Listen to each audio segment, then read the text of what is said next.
mesure et surtout le message fort délivré par Emmanuel Macron. Il l'a répété 5 fois durant son discours, le pays est en guerre. Oui, c'est, ce qui est frappant, c'est évidemment le discours, et le vocabulaire employé ce soir par Emmanuel Macron, qui annonce à nouveau une série de mesures qui ont un impact évidemment, sur la vie des Français. C'est ça qui est extrêmement marquant et notamment cette principale annonce puisqu'Emmanuel Macron demande aux Français de limiter, leurs déplacements à compter de demain midi pour une période de 15 jours, limiter le nombre également de contacts.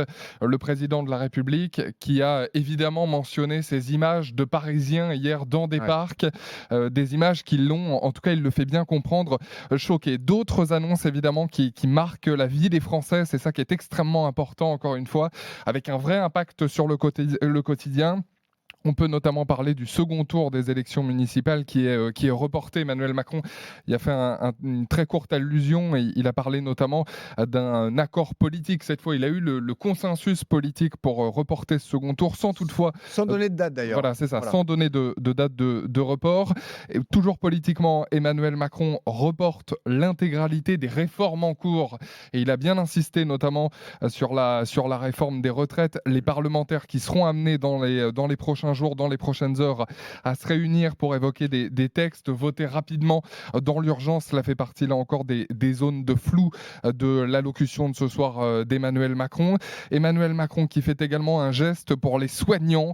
Il les salue à nouveau. Il avait fait référence dès jeudi soir aux héros en blouse blanche. Ce soir, il leur réserve des masques qui seront d'ailleurs livrés dans les lieux les plus sensibles, dans les clusters, ces foyers de contamination, dès demain puis mercredi. Emmanuel Macron qui se charge également d'organiser la garde des enfants des personnels soignants. L'État paiera, dit-il, au sujet de la réquisition, si j'ose dire, des taxis, des hôtels qui sont mobilisés et réservés donc aux soignants. Toujours du point de vue médical, on aura l'occasion tout à l'heure de détailler tout ça, mais Emmanuel Macron demande le déploiement d'un hôpital de campagne tenu par l'armée en Alsace. Les armées qui seront également, précise le chef de l'État, mobilisées pour déplacer les malades. Le chef de l'État qui a une fois de plus, un peu comme jeudi, tenté d'être exhaustif dans ce qu'il annonçait. Il a annoncé notamment la fermeture des frontières à compter de demain midi pour ce qui est de l'Union européenne et de l'espace Schengen. Décision européenne, là encore, Emmanuel Macron qui s'est entretenu avec les dirigeants de l'Union cet après-midi.